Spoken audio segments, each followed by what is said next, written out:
উত্তরগুলো সঠিক কিভাবে দিতে পারলাম? তখন সে বলবে আমাদের কাছে আল্লাহর নবী সাল্লাল্লাহু আলাইহি সাল্লাম এসেছেন এবং তিনি আমাদেরকে এই ব্যাপারে শিখিয়েছেন, আমরা তার থেকে এই ইলম অর্জন করেছি। ইলম অর্জন, ইলম তাকে কবরে উপকার করবে, ইলম তাকে আখিরাতে উপকার করবে, ইলম তাকে জান্নাতে উপকার করবে। এজন্য ওই 2 নাম্বার কথাটা একটু বড় করে বললাম। জাহালত, অজ্ঞতার, মূর্খতা, না জানার কারণে মানুষ জাহান্নামী হবে। নামাজ পড়ে প্রতিদিন সেজদা দিলে পিছনের 2 পাও আপনার 2 ঠ্যাং উঠায় এলায়, মানে দুনো পাও একবারে একটু আর মাটির সাথে থাকে না। আমি নিজ চোখে দেখছি এরকম বহু লোক। তো পাও যদি ছুটে যায় পিছন দিয়া আপনার, তা তাইলে নামাজ কি হলো? নামাজের দাঁড়ানো, কিয়াম, এইটাই তো ছুটে গেল। তা আপনি এটার মাসালা জিজ্ঞাসা করেন হুজুর। তাইলে নামাজ সুন্নত কি, ফরজ কি, ওয়াজিব কি, এর কি কোনো নিয়ম কানুন? শুধু উড়ুন নামন 4 রাকাত সুন্নত পড়ে 1 থেকে 1.5 মিনিট লাগে, ওইটা কি নামাজ? আমার একদিন বলি হুজুর তারাবি বিতির আল্লাহর রহমতে হুজুর আমগো এরম টনটন না হেরার হুজুর কয় যে হুজুর কুদুর টেরও পাই না। তা আমি বললাম 20 রাকাত তারাবি, 3 রাকাত বিতির, 4 রাকাত ফরজ, এতটি নামাজ পড়ো আপনার শরীরে কদ্দুর টেরও পান না। আপনি এটা কি নামাজ পড়েন? কি মেশিন লাগাইলেন? এটা জাপানি? হ্যাঁ, টেরও পান না? এটা কি ধরনের নামাজ? হাদিসের মধ্যে আছে, তাফসীরের মধ্যে আছে, সাহাবায়ে কেরাম আল্লাহর প্রিয় বান্দাগণ আল্লাহ পাকের ইবাদত রাত্রিবেলা এই পরিমাণ করতেন যে একটা পর্যায়ে আইসা 2টা পাও হেসরাইয়া হেসরাইয়া তারপরে বিছানায় বিশ্রামের জন্য যাইতেন। মানে আর সোজা হয়ে হাঁটতে পারতেছে না ক্লান্তির কারণে, এই পরিমাণ মেহনত করতে হচ্ছে। ফাইজা ফারাগতা ফানসাব, আল্লাহ বলছে সারাদিন আপনি, নবীকে বলছে বন্ধু, নবুয়তের সমস্ত কাজ যখন আপনার শেষ হবে, এবার রাত্রিবেলা আপনি কঠোর ইবাদতের জন্য পরিশ্রম করুন। ফানসাব স্বাভাবিক মামুলি ইবাদত না, রাত্রিবেলা এবার ফানসাব আপনি লম্বা দোয়া, লম্বা তেলাওয়াত, লম্বা সেজদা, লম্বা তাহাজ্জুদ, লম্বা ইবাদত বন্দিগির মধ্যে এভাবে লেগে যান যেন ভীষণ কষ্ট অনুভূত হয়, কষ্ট হয়, শরীরের মধ্যে কষ্ট অনুভব হয়। ফানসাব অর্থ এটা। তাইলে আপনি কোন আপনার 24 রাকাত 27 রাকাত নামাজে 13 পান না, আপনি কি মেশিন লাগান? এটা খামখেয়ালি এটা। এজন্য বাপ আমার দিন শিখেন। বয়স্ক বাবা আপনাদেরকেও বলি, 90 বছর বয়স হোক আজই শিখবেন। অনেক বয়স্ক লোকের একটা বদ অভ্যাস, বললে কয় হুজুর ইডি আর আমগরে কইয়া লাভ নাই, হেই হায়াত আর নাই, আর আল্লাহ আল্লাহ করে কোন রকম কবরে যাও। আল্লাহ আল্লাহ বুঝি বলছে আপনারে যে তুমি আল্লাহ আল্লাহ করে কোন রকম কবরে যাইতে বলছে? বলছে পূর্ণ মুসলমান হয়ে কবরে যাই। ওয়ালা তামুতুন্না ইল্লা ওয়া আনতুম মুসলিমুন, পুরা মুসলমান হয়ে 100 তারপরে কবরে যাইতে বলছে। এই জন্য কোন রকম মইরেন না, কোন রকম আরো কিছুদিন আপনি দুনিয়ার থাকেন, তাই আরো কবে আপেল মালটা খাইতে পারবেন। আমাদের কওমি মাদ্রাসাগুলোতে যুগ যুগ ধরে 6 বছরের নুরানির বাচ্চা, 25 বছরের দাওরায়ে হাদিসের ছেলে, সবাইকেই বড় ছোট যুগ যুগ ধরে জুতাবিহীন সমান জায়গায় বসাইয়া তারপরে ইলম শিখানো হয়। এটা কোরআন সুন্নাহ থেকেই গ্রহণ করা আদব। আল্লামানি রব্বি ফা আহসানা তালিমি ওয়া আদ্দাবানি রব্বি ফা আহসানা তা'দীবি। আল্লাহ তাআলা, আল্লাহর নবী সাল্লাল্লাহু আলাইহি সাল্লাম বলেন, আল্লাহ তাআলা আমাকে সর্বোত্তম ইলম শিখিয়েছেন এবং আল্লাহ তাআলাই আমাকে সর্বোত্তম আদব শিখিয়েছেন। এজন্য ইলম এবং আদাব, ইলম এবং আদব অঙ্গাঙ্গিভাবে জড়িত। আগ্রহী হইতে হয়, বিনয়ী হইতে হয়, উত্তম আখলাকের হইতে হয়, নিজের মধ্যে আদব শিষ্টাচার থাকতে হয় কোরআন সুন্নাহর ইলমের জন্য। কোরআন সুন্নাহর ইলম আর জেনারেল অন্যান্য শিক্ষা কখনোই বরাবর নয়। পৃথিবীর সমস্ত বইয়ের পড়া আলহামদুলিল্লাহি রাব্বিল আলামিনের এক অক্ষরের সমানও নয়। কোনোভাবেই তুলনার যোগ্য নয়। খালেকের কথা আর মখলুকের কথা বরাবর হইতে পারে না, এটা কোনো তুলনারই যোগ্য না, তুলনারই যোগ্য। এজন্য বাপ কোরআনুল করিম, কোরআন সুন্নাহর ইলমের জন্য সাংঘাতিক আগ্রহ থাকতে হয় এবং খুব মনোযোগ থাকতে হয়। আমরা ছোটবেলায় মাদ্রাসায় পড়াকালীন উস্তাদদের মুখে শুনছি, আল ইলমু লা ইউতিকা বা'দাহু হাত্তা তু'তিয়াহু কুল্লা।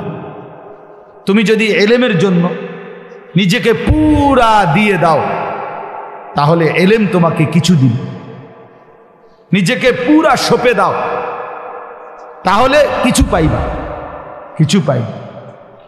এই জন্য দয়া করে 10 দিন ব্যাপী তাফসীরুল কোরআন মাহফিল, অনেক মুবারক মাহফিল, অনেক মেহনতের, অনেক ফিকিরের মাহফিল।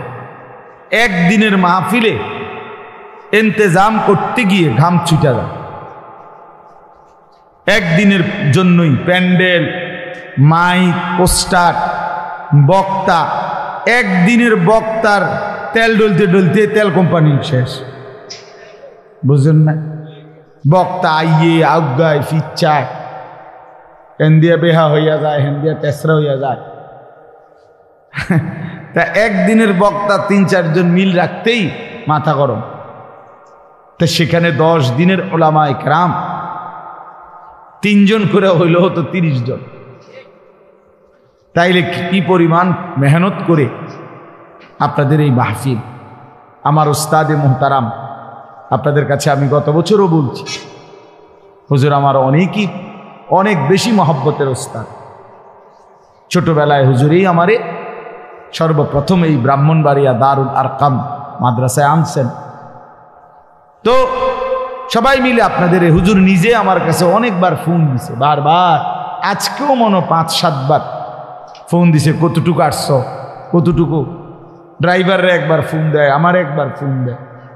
তো এই জন্য বাপ আমার বলার উদ্দেশ্য হলো, এতটা ফিকির, এতটা মেহনতের, কষ্ট করে ইন্তেজাম, এই জন্য সবাই আন্তরিকতা নিয়ে আল্লাহর কথা শুনবেন, সমস্ত আলেমদের বক্তব্য শুনবেন। আপনাদের মহল্লার স্থানীয় ওলামায়ে কেরাম ওনারা যখন নসিহত করে সেটাও শুনবেন, অন্য হুজুররাও যখন বলে এটাও শুনবেন। জনপ্রিয়তা এটা আসলে একটা ধোঁকা। প্রধান বক্তা, বিশেষ বক্তা, এগুলো ধোঁকা, এগুলো তেমন কোনো পদবিগুলো সম্পূর্ণ বেহুদা কথা। মাগরিবের পরে যিনি বললে উনি বিশেষ বক্তা, আর এশার পরে বয়ান করলে বা রাত 10টায় বয়ান করলে উনি হলেন প্রধান বক্তা। এই সিদ্ধান্ত কিভাবে সিদ্ধান্ত হয়েছে? এটা হুজুর এই ফায়সালাটা হইল কিভাবে? মানে এটা কোরআন, সুন্নাহ, ইজমা, কিয়াসের কিসের ভিত্তিতে যে রাত যত গভীর হয় বক্তার রেট তত বাড়ে, বক্তার মান বাড়ে? এটা কিসের ভিত্তিতে সিদ্ধান্ত হলো? কে ফায়সালা দিল এটা? তাহলে কাজে এটা কোনো কথা না, বোঝেন নাই কথা? এটা কোনো কথা? আল্লাহর কথা যিনি বলেন, যখনই বলেন, ইখলাসের সাথে কোরআন সুন্নাহর কথা আল্লাহর দিকে যিনি ডাকেন তিনিই দামি। আপনার এলাকার ইমাম সাহেব তিনিও দামি, সাদেক দেশের থেকে যদি হুজুর আসে আল্লাহর কসম তিনিও দামি। এই জন্য এটা একটা আমাদের ব্যারাম, আমরা জনপ্রিয়তার ধোকায় পড়ি। আল্লাহর ফায়সালা বরং আল্লাহ তাআলা কাউকে 1000 মানুষের সামনে বলায়, কাউকে 10 জনের সামনে বলায়, এটা আল্লাহর ইচ্ছা। আর এখানে 10 জনের সামনে বললে উনি ব্যর্থ, আর 1000 মানুষের সামনে বললে উনি খুব সফল, এটা কে সিদ্ধান্ত দিয়েছে? না, কথাটা ঠিক আছে ভাই, উনি বোঝে নাই তো, বুঝছেন কি না কথা? মানে কম মানুষের কাছে বললে ব্যর্থ, কথা বলেন না কেন? আর বেশি মানুষের কাছে বললে সফল না, আল্লাহ গ্রহণ করলে সফল। 1 কোটি মানুষ আমারে একবারে স্লোগান দিয়া 3 রাস্তার মাথাত নিয়ে শোয়া দিয়ে আইলো, একবারে ব্রাহ্মণবাড়িয়া বিশ্বরূপ দিয়ে আইলো। তাই এরপরে আল্লাহ বললেন, আনিস আমি নিলাম না, তোমারে গ্রহণ করলাম না, তো কিসের মর্যাদা? মানুষের এই বাহাবা দিয়ে কি আসবে তখন বলেন? এই জন্য বাপ এটা কোনো কথা না, বরং আমাদের সমাজে ইদানিং এই একটা বিভেদ, যে স্থানীয় নিজ মসজিদের ইমাম সাহেব ওলামায়ে কেরাম বয়ান করলে মনোযোগ দেয় না, আমরার হুজুর আসরের পরে কে বন হুজুর, এলাকার হুজুর টুজুররা কিছু কইব, এমনি ব্যাটকা এলাকার হুজুর টুজুররা ফাজিল কোথাকার, এটা এলাকার হুজুর বললে এটা একটা কোনো রকম হয়ে গেল। আমার একজনে বলতেছে একদিন, কয় হুজুর এলাকার হুজুররা কিছু টুকটাক কিছু কইব টইব। তাই বললাম টুকটাক কিতা? আল্লাহর কথা বুঝি টুকটাক? আল্লাহর কথা ফাইজলামি? হ্যাঁ, আস্তাগফিরুল্লাহ, এটা কোনো কথা হলো? হ্যাঁ, আমরা হুজুর মানে আপনার হুজুর কিছু জানেন, এটা ঠিক না। বরং সমস্ত উলামায়ে কেরামকে কদর করা উচিত। কদর আমি অনেক সময় বলি, একেবারে দিল থেকে বলতেছি, বেতাকাল্লুফ বললাম। দূরের থেকে হুজুর আনলে বেচারার কপালে 40,000 50,000 টাকা জোটে, তারে আনতে গিয়া হ্যাঁ এতগুলো টাকার দামাদামি মুলামুলি করে আনে, অথচ নিজ মহল্লার ইমাম সাহেব সারা বছর তিনি দোয়া করে 5 ওয়াক্ত নামাজের পরে এই মহল্লাবাসীর কবরবাসীদের জন্য নিজেদের জন্য দোয়া করে। ওই বেচারার কপালে মাহফিলের দিনও 200টা টাকা জোটে না। এটা জুলুম আর বেইনসাফি ছাড়া আর কিছু হইতে না। এটা অন্যায় মিয়া, এটা অন্যায়, এটা অন্যায়। তোমার মসজিদের হুজুর, তোমার মহল্লার হুজুর বলে তার কোনো কদর নেই। তো যে হুজুর তোমার কাছে আসছে তিনি কোনো মহল্লার না, উনি সান্দের দেশে, আমি তো এই মাত্র সান্দের দেশের থেকে আসছি, ঠিক না? আমার চাচার বাড়ি তো সান্দের দেশ, তাইলে আমিও তো কোনো মহল্লারই, আমি তো কোনো গ্রামেরই, কোনো একটি এলাকারই। এই জন্য বাপ কদর করা, ওলামায়ে কেরামের প্রত্যেকের নসিহত আপনার আন্তরিকতার সাথে শুনবেন। যিনি মনোযোগ দিবেন ইনশাআল্লাহ, আমি বললাম তো, তার জীবন ধীরে ধীরে পরিবর্তন হবে। মনোযোগ না হলে, আল্লাহর কোরআনের প্রতি শতভাগ আগ্রহ না থাকলে কাঙ্ক্ষিত ফলাফল আসবে না। আরবি ভাষার একটা গুরুত্বপূর্ণ মূলনীতি আছে যে নতিজা আরজালের তাবে হয়। এটা আপনি বুঝেন, ছেলেরা তোমরাও বুঝো ভাই। ফলাফল নিকৃষ্টতার অনুপাতে হয়। ভালো এবং মন্দ দুইটা একসাথে মিশে গেলে ফলাফল আসে মন্দটা। যেমন সহজ উদাহরণ, একটি পানির টাঙ্কি 500 লিটারের, 500 লিটারের মনে করেন একটা গাজি টাঙ্কি পানির, এখানে 499 লিটার মোটর দিয়া পবিত্র পানি পুরাইছে। 1 লিটার এটার সাথে পেশাব দিছে, এই মিট 500 লিটার। এখন হইল কয় লিটার? 500 লিটার। তাহলে 499 লিটার পবিত্র পানি, 1 লিটার নাফাক পানি পেশাব একত্র হওয়ার পরে এখন এই পানির হুকুম কি বলেন? সবাই বলে। তাইলে কি আসলো? ফলাফল আসলো কোনটার? মন্দটার। ভালো এবং মন্দ মিশার পরে ফলাফল আসছে কোনটার? এইটারে কয় নতিজা আরজালের তাবে হয়। ফলাফল নিকৃষ্টতার অনুপাতে হয়। এই জন্য আমি বলি, বুট আর ওয়াজ দুইটা যখন একসাথে কারো হয় তো ফলাফল আসবে বুট। বাদাম এবং ওয়াজ, ফলাফল আসবে বাদাম। জুরানি আর ওয়াজ মানে ওয়াজও শুনছে, জুরাইছে, হ্যাঁ, কদ্দুর জুরাইছে, কদ্দুর ওয়াজ শুনছে, ফলাফল আসবে জুরানি। এটা গুরুত্বপূর্ণ, মনে রাখবেন। পরে জিজ্ঞাসা করবে, চাচা কি শুনলেন? বলেন, বলবে যে কথা তো সবই ভালো বলছে, কত কথাই তো কইছে, কোনটা কইতাম। আসলে কিচ্ছু মনে নাই, উনি কিছুই শুনে নাই মনোযোগ। এই জন্য বাপ গাফেল না হওয়া, গাফেল না হওয়া, গাফেল না হওয়া। সবাই ইনশাআল্লাহ আল্লাহর কথার প্রতি আমার অনুরোধ, সব সময় মসজিদের জুমার বয়ান, মাহফিলের এই বয়ান, ওলামায়ে কেরামের ইসলাহি বয়ান যখনই শুনবেন তো পুরা দিল, কান, চোখ খাড়া করে ইন্না ফি যালিকা লাযিকরা লিমান কানা লাহু কলবুন আও আলকাস সামআ ওয়া হুয়া শাহীদ। আল্লাহ তাআলা বলেন, নিশ্চয়ই যে দিল, কান এবং সশরীরে উপস্থিত থেকে আল্লাহর কথা শুনে, আল্লাহর কোরআনের মধ্যে তার জন্য নসিহত উপদেশ আছেই আছে, আছেই আছে। দিল খোলা, কান খোলা, চোখ খোলা, হ্যাঁ, এই তিন জিনিস যার একসাথে মনোযোগী আন্তরিকভাবে আছে, তো আল্লাহর কোরআন তার জিন্দিগি বদলায় দিবে। গাফেল মানুষের পরিবর্তন হয় না। গাফলত অনেক বড় বরবাদি। তিনটা জিনিস মানুষকে জাহান্নামে নিয়ে যায়: গাফলত, জাহালত, দলালত। এক নাম্বার হচ্ছে গাফলতি, খামখেয়ালি।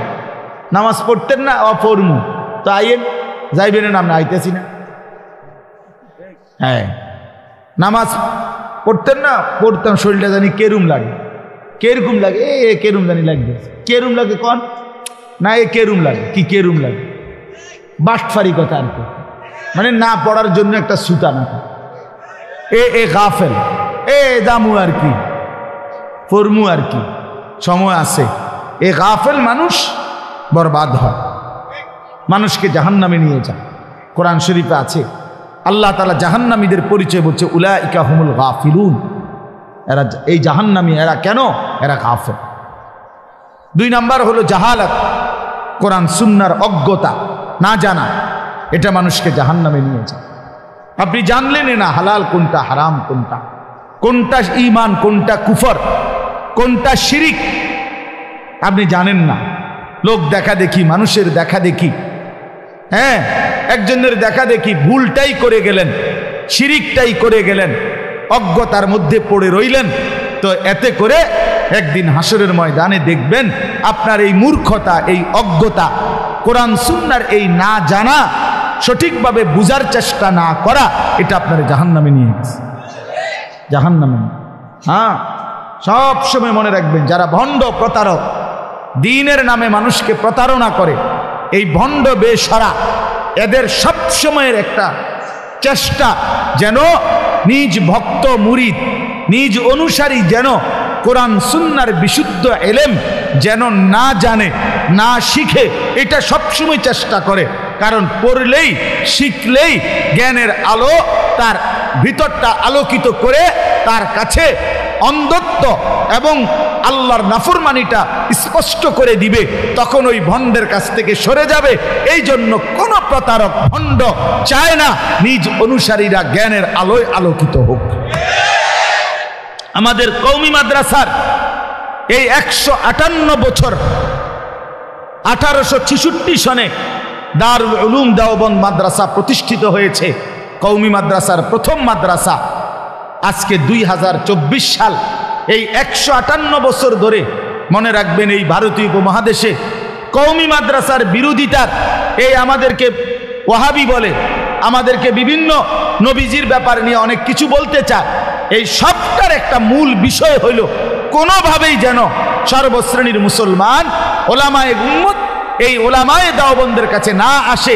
কারণ আসলেই কোরআন সুন্নাহর এলেম শিখবে আর আলোকিত হবে, তখন এই ভণ্ডামি বন্ধ হয়ে যাবে। এটা একটা বড় কারণ, এটা একটা বড় কারণ। হ্যাঁ হ্যাঁ, এটাই প্রমাণিত। প্রতিনিয়ত মুসলমানের সন্তান হাফেজ হচ্ছে, আলেম হচ্ছে, আলহামদুলিল্লাহ। ভণ্ডামি, শিরিক, বিদআত প্রতিনিয়ত দুনিয়া থেকে, সমাজ থেকে কমেই যাচ্ছে, কমে যাচ্ছে, বেড়ে যাচ্ছে। আলহামদুলিল্লাহ, এমন রিপোর্ট তেমন একটা নাই, বরং কমে যাচ্ছে, প্রতিদিন কমে যাচ্ছে। আমাদের এই নতুন ছেলেরা, নতুন প্রজন্ম আর এই সমস্ত ডুলাডুলি, কুয়াকুই এটি শুনতে চায় না। হ্যাঁ, নতুন জেনারেশন আল্লাহর কথা শুনতে চায়, হকের কথা শুনতে চায়, উচ্চ কণ্ঠে ইসলামের জন্য জীবন কোরবানির কথা শুনতে চায়। এজন্য এক মামুনুল হক কোথাও দাঁড়াইলেই সেটা মিছিল হয়ে যায়, এমনি দাঁড়াইলেই হয়। মামুনুল হক হাঁটলেও মিছিল।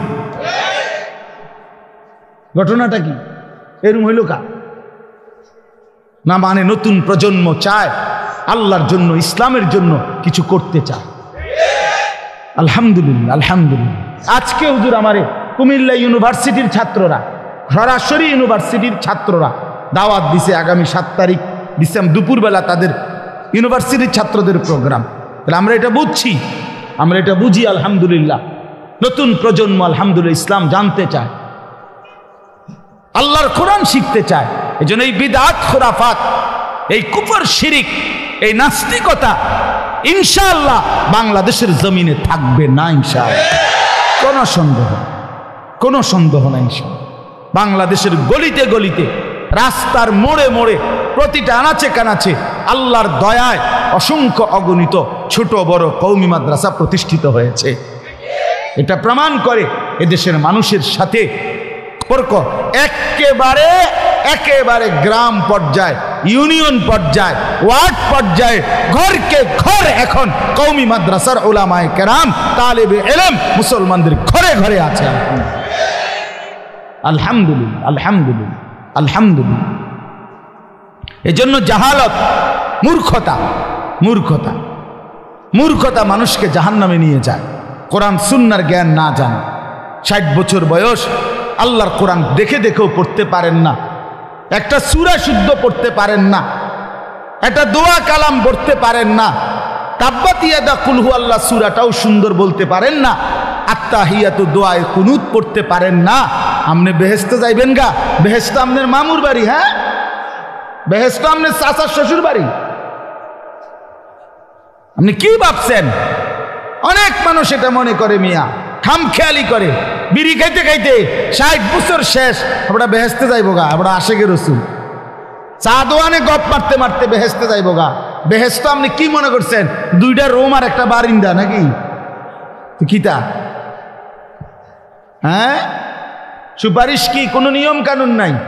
নবী সাল্লাল্লাহু আলাইহি সাল্লাম সুপারিশ করবেন, এটার কোনো নিয়ম কানুন নাই নাকি?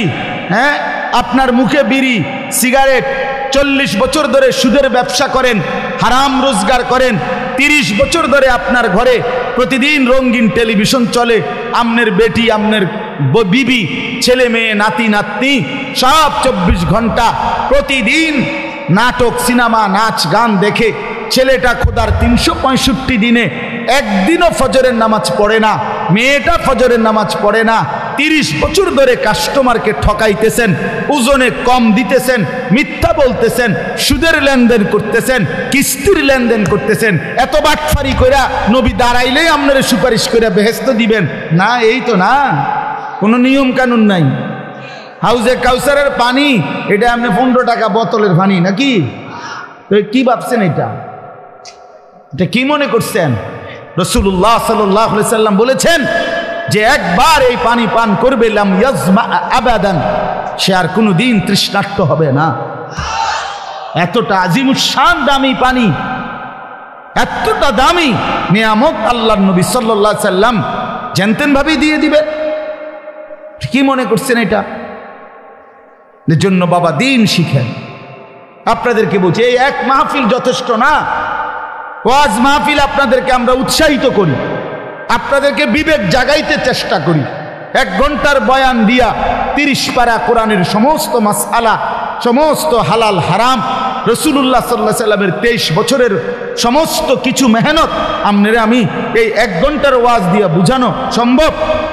সম্ভব হলে নবীকে দিয়ে আল্লাহ তাআলা 23 বছর বলাইলেন কেন? কথা বলেন না কেন? তিনি 23 বছর বললেন কেন? নূহ আলাইহিস সালাম 950 বছর বললেন কেন? এজন্য দিন শিখেন। বয়স্ক বাবাদেরকেও বলি, দিন শিখেন, আল্লাহর কোরআন শিখেন। প্রয়োজনীয়, জরুরি, সবাইরে বলি না দাওরায়ে হাদিসে ভর্তি হইতে, সবাইরে বলি না, কিন্তু প্রয়োজন পরিমাণ যেটুকু হলে আমার আখেরাত জান্নাত হবে, জাহান্নাম থেকে বাঁচবো, হালাল হারামের বিষয়গুলো, জায়েজ না জায়েজের বিষয়গুলো, মৌলিক প্রয়োজনীয় সূরা, কেরাত, দোয়া, কালাম, ওযু, গোসলের সহি নিয়ম কানুন, আপনি এতটুকু শিখবেন না? কথা বোঝেন নাই? অসংখ্য মুসলমান ঠিকমতো ফরজ গোসল করতে জানে না। আমি চ্যালেঞ্জ করলাম এখানে এখন আমি ডাক দেই, এই কলেজ, ইউনিভার্সিটি, স্কুলের এই যে জেনারেল ছেলে দাঁড়িয়ে আছে, বসে আছে, আমি দাঁড় করাই এখানে। লজ্জা দেওয়া না, আমি বুঝাইতে চাই, কেন শিখবে না? সে মুসলমানের সন্তান না? তার বাবা তারে এই জ্ঞান থেকে বঞ্চিত করলো কেন? তার মা তার উপর এত বড় জুলুম করলো কেন?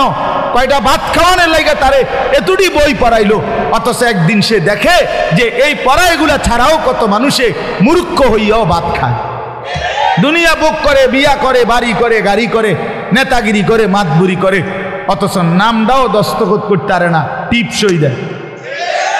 তো হেঁটে খায় করতে কথা বলে।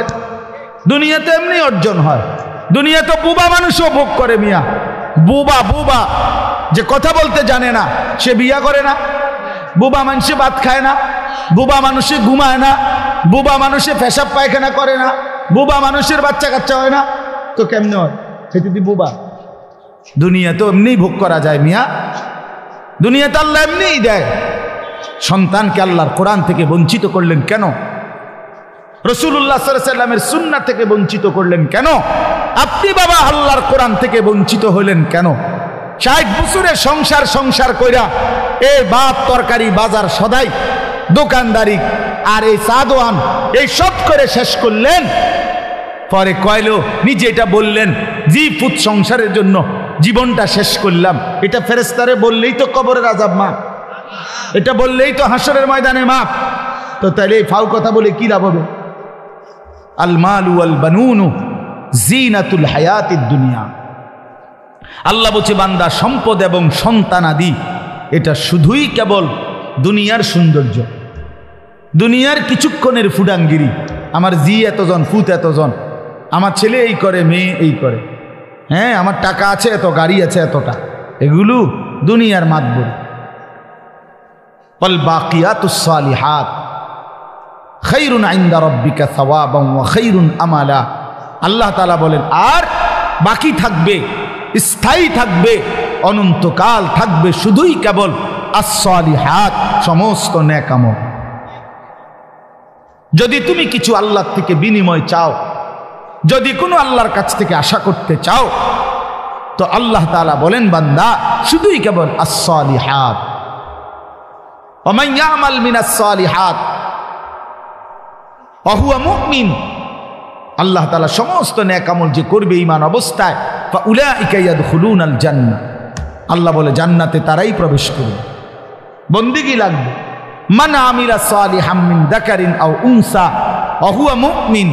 আল্লাহ বলে ঈমান ঠিক রেখে যে নেক আমল করবে, পুরুষ কিংবা নারী, আমি আল্লাহ ওয়াদা দিলাম ফালা নুহইয়ান্নাহু হায়াতান তাইয়্যিবা, আমি তারে দুনিয়াতেও আরামের জীবন দেব।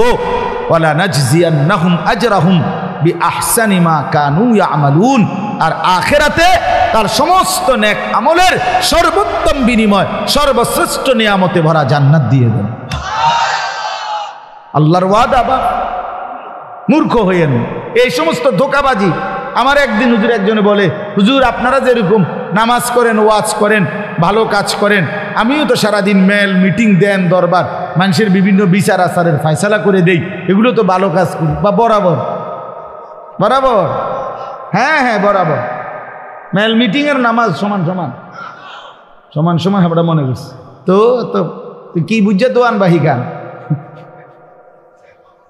কথা বুঝেন নাই? এটা হইল কথা? নামাজের বিকল্প আপনার এই মেল মিটিং। তাইলে এই জন্য ধোকা না খা, এটা আমি জরুরি বললাম। অনেক বাবাদের এটা ফিকির, সংসারটার লেগে জীবন শেষ করলাম, তো করলেন আর কি বুঝলাম? এরপরে কবরে কি বলবেন? আখিরাতে কি বলবেন? কি বলবেন? হ্যাঁ কিভাবে বলবেন? হাদিসের মধ্যে আছে কোন নেককার বান্দা যখন 3টি প্রশ্নের জবাব কবরে দিতে পারবে, তো ফেরেশতারা জিজ্ঞাসা করবে যে তুমি এই প্রশ্নের উত্তরগুলো সঠিক কিভাবে দিতে পারলা? তখন সে বলবে আমাদের কাছে আল্লাহর নবী সাল্লাল্লাহু আলাইহি সাল্লাম এসেছেন এবং তিনি আমাদেরকে এই ব্যাপারে শিখিয়েছেন, আমরা তার থেকে এই ইলম অর্জন করেছি। ইলম অর্জন, ইলম তাকে কবরে উপকার করবে, ইলম তাকে আখিরাতে উপকার করবে, ইলম তাকে জান্নাতে উপকার করবে। এজন্য ওই 2 নাম্বার কথাটা একটু বড় করে বললাম। জাহালত, অজ্ঞতার, মূর্খতা, না জানার কারণে মানুষ জাহান্নামী হবে। নামাজ পড়ে প্রতিদিন সেজদা দিলে পিছনের 2 পাও আপনার 2 ঠ্যাং উঠে এলায়, মানে দুনো পাও একবারে একটু আর মাটির সাথে থাকে না। আমি নিজ চোখে দেখছি এরকম বহু লোক। তো পাও যদি ছুটে যায় পিছন দিয়া আপনার, তা তাইলে নামাজ কি হলো? নামাজের দাঁড়ানো, কিয়াম এইটাই তো ছুটে গেল। তা আপনি এটার মাসালা জিজ্ঞাসা করেন হুজুর। তাইলে নামাজ সুন্নত কি, ফরজ কি, ওয়াজিব কি, এর কি কোনো নিয়ম কানুন? শুধু উঠুন নামুন 4 রাকাত সুন্নত পড়ে 1 থেকে 1.5 মিনিট লাগে, ওইটা কি নামাজ? আমার একদিন বলি, হুজুর তারাবি বিতির আল্লাহর রহমতে হুজুর আমগো এরম টনটন না হেরার হুজুর কয় যে হুজুর কুদুর টেরও পাই না। তা আমি বললাম 20 রাকাত তারাবি, 3 রাকাত বিতির, 4 রাকাত ফরজ, এতটি নামাজ পড়ো আপনার শরীরে কুদুর টেরও পান না, আপনি এটা কি নামাজ পড়েন? কি মেশিন লাগাইলেন? এটা জাপানি? হ্যাঁ, টেরও পান না? এটা কি ধরনের নামাজ? হাদিসের মধ্যে আছে, তাফসীরের মধ্যে আছে, সাহাবায়ে কেরাম আল্লাহর প্রিয় বান্দাগণ আল্লাহ পাকের ইবাদত রাত্রিবেলা এই পরিমাণ করতেন যে একটা পর্যায়ে আইসা 2টা পাও হেসরাইয়া হেসরাইয়া তারপরে বিছানায় বিশ্রামের জন্য যাইতেন। মানে আর সোজা হয়ে হাঁটতে পারতেছে না ক্লান্তির কারণে, এই পরিমাণ মেহনত করতে হচ্ছে। ফাইজা ফারাগতা ফানসাব, আল্লাহ বলছে সারাদিন আপনি, নবীকে বলছে বন্ধু, নবুয়তের সমস্ত কাজ যখন আপনার শেষ হবে, এবার রাত্রিবেলা আপনি কঠোর ইবাদতের জন্য পরিশ্রম করুন। ফানসাব স্বাভাবিক মামুলি ইবাদত না, রাত্রিবেলা এবার ফানসাব আপনি লম্বা দোয়া, লম্বা তেলাওয়াত, লম্বা সেজদা, লম্বা তাহাজ্জুদ, লম্বা ইবাদত বন্দিগির মধ্যে এভাবে লেগে যান যেন ভীষণ কষ্ট অনুভূত হয়, কষ্ট হয়, শরীরের মধ্যে কষ্ট অনুভব হয়। ফানসাব অর্থ এটা। তাইলে আপনি কোন আপনার 24 রাকাত 27 রাকাত নামাজে 13 পান না, আপনি কি মেশিন লাগান? এটা খামখেয়ালি এটা। এই জন্য বাপ আমার দিন শিখেন। বয়স্ক বাবা আপনাদেরকেও বলি, 90 বছর বয়স হোক আজই শিখবে। অনেক বয়স্ক লোকের একটা বদ অভ্যাস, বললে কয় হুজুর ইডি আর আমগরে কইয়া লাভ নাই, হেই হায়াত আর নাই, আর আল্লাহ আল্লাহ করে কোন রকম কবরে যাও। আল্লাহ আল্লাহ বুঝি বলছে আপনারে যে তুমি আল্লাহ আল্লাহ করে কোন রকম কবরে যাইতে বলছে? বলছে পূর্ণ মুসলমান হয়ে কবরে যাই। ওয়ালা তামুতুন্না ইল্লা ওয়া আনতুম মুসলিমুন, পুরা মুসলমান হয়ে 100 তারপরে কবরে যাইতে বলছে। এই জন্য কোন রকম মইরেন না, কোন রকম আরো কিছুদিন আপনি দুনিয়ার থাকেন, তাই আরো কবে আপেল মালটা খাইতে পারবেন, আর নাই তো কবরে পিঠটা সোজা করে ফেলবে একদম। হ্যাঁ হ্যাঁ, প্রতিটা নাফরমানের কবর বড় বেশি ভয়ানক হবে, ভয়ানক হবে।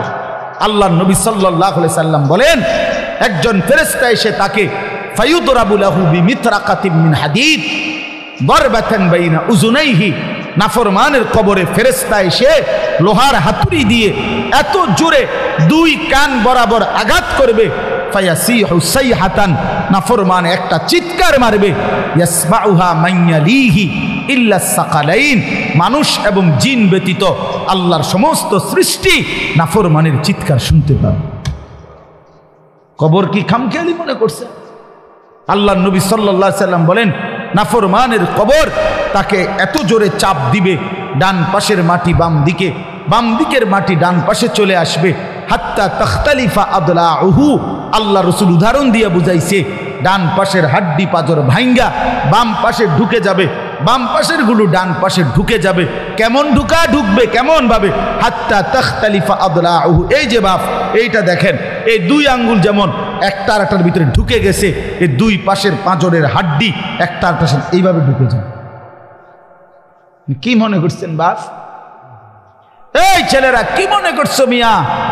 সারা রাত উলঙ্গ ছবি দেখো, নর্তকীর নাচ দেখো, মোবাইলে নারীর দৃশ্য দেখতে দেখতে জিন্দেগি নষ্ট করে ফেলছো, শরীরও নাপাক, প্যান্টও নাপাক, অসভ্য অপদার্থ জানোয়ার হাইওয়ান মানুষের ঘরে জন্ম নিয়ে, মুসলমান বাবার ঘরে জন্ম নিয়ে, এক পবিত্র মায়ের দুধ খেয়ে নিজের পরিচয় মুসলমান এটা মনে রেখে এত বড় জঘন্য অপকর্ম কেমনে করো? বলো অসভ্য ছেলে, বলো কোন মার ঘরে জন্ম নিছো নাফরমান? খোদার 365 দিনে কোনো দিন ফজরের নামাজ পড়ো না, এত বড় জানোয়ার মুসলমানের বাচ্চা হয়? এত বড় জানোয়ার মুসলমান হয় কিভাবে? এত বড় হাইওয়ান কিসের মুসলমান এটা? এই অপদার্থ কিসের মুসলমান? এ তো চতুষ্পদ জন্তু।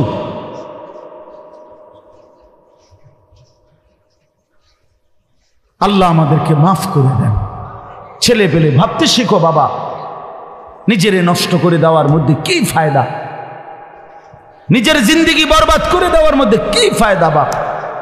একটা মোবাইল জীবনের সব, একটা নারী জীবনের সব, একটা মোটর সাইকেলের জন্য আমরা পৃথিবীতে আসছি। এই বন্ধুদের কিছুক্ষণের আড্ডা, এই খালাস। আহা, একদিন রাত গভীরে চোখ বন্ধ করলে দেখবা প্রিয় বন্ধু আমার, তোমার পাশে আর কেউ নাই। একদিন এই পৃথিবীর সব আলো বাতাস চলবে, এই পৃথিবীর গাড়ি ঘোড়া চলন্ত, বাতাস রোদ বৃষ্টি সব থাকবে, পৃথিবীর মানুষগুলো দৌড়বে ছুটবে, মৃত্যু তোমারে একদিন একদম নিস্তব্ধ করে দিবে। সেদিন দেখবে সবাই ব্যস্ত, তুমি কেবল শান্ত। সেদিনও দোকান খুলবে, সেদিনও রোদ উঠবে, সেদিনও বৃষ্টি ঝরবে, সেদিনও হাজারো মানুষের ব্যস্ততা থাকবে, শুধু তুমি বন্ধু থাকবা না, তুমি বন্ধু থাকবা না। হ্যাঁ প্রিয় ভাই আমার, এটা জরুরি বিষয়, বুঝতে শিখো। নিজের ভালো, নিজের কল্যাণ, এটা বহুতই জরুরি বাপ, বহুতই জরুরি। যাই হোক, আমি লম্বা করে ফেলছি আমার কথা। তৃতীয় কথা হলো দলালাত। কোনো ব্যক্তি হকের রাস্তা, জান্নাতের রাস্তা, সঠিক রাস্তা থেকে পথ হারিয়ে ফেলা, কুফরির মধ্যে লিপ্ত হলো, শিরিকের মধ্যে লিপ্ত হলো, বিদআতের মধ্যে লিপ্ত হলো, সামাজিক বদরসম কুসংস্কারের মধ্যে লিপ্ত হয়ে গেল। দুনিয়ার ইহুদি খ্রিস্টান কাফের বেঈমান নাস্তিক মুরতাদ মুশরিক নর্তকী গায়ক নায়ক এই অসভ্যদের কাছে তার জীবন সঁপে দিল।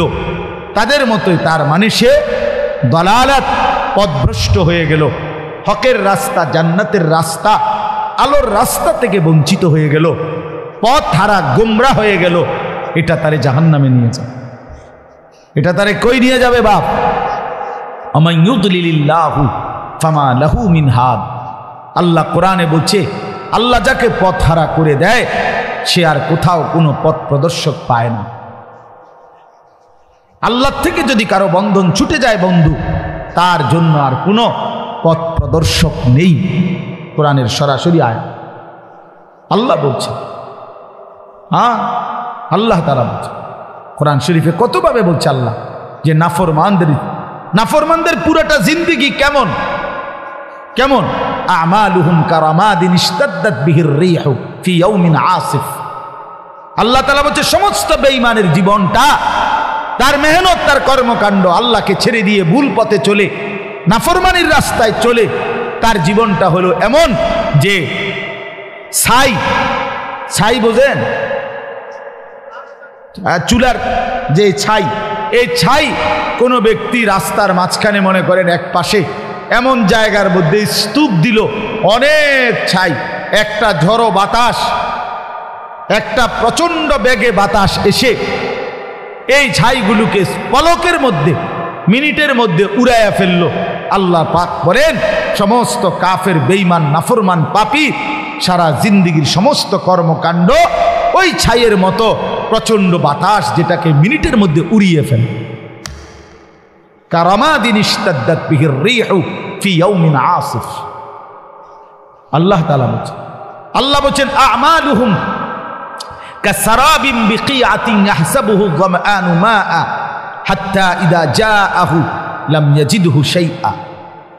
আল্লাহ বলে সমস্ত নাফরমান পাপী তার জীবনটা হলো ওই মরিচিকার মতো, যে রাস্তার এই পাশ থেকে প্রচন্ড রৌদ্রে, এই পিচ ডালা রাস্তায় দূরে তাকাইলে মনে হয় যেন পানি থই থই করতেছে রাস্তার উপরে রৌদ্রের মধ্যে। দৌড়াইয়া তৃষ্ণার্ত ব্যক্তি পানির আশায় যখন সেখানে যায়, গিয়ে দেখে লাম ইয়াজিদহু শাইআন, কিছুই নাই, সেটা মরিচিকা, সেটা ধোঁকা। তো আল্লাহ তাআলা বলেন আল্লাহকে বাদ দিয়ে, আখিরাতকে ভুলে গিয়ে, ইবাদতকে ভুলে গিয়ে, নামাজ রোজা হালালকে ভুলে গিয়ে, বাপ বন্ধু জওয়ান বুড়ো আমি আপনি সবাই রে বলছি, আল্লাহ তাআলা যেন বলেন, আল্লাহ বলেন যেন এটা ওই বেঈমানের মতো যে মনে করেছিল সেটা পানি, কিন্তু গিয়ে দেখে কিছুই না, কিছুই না।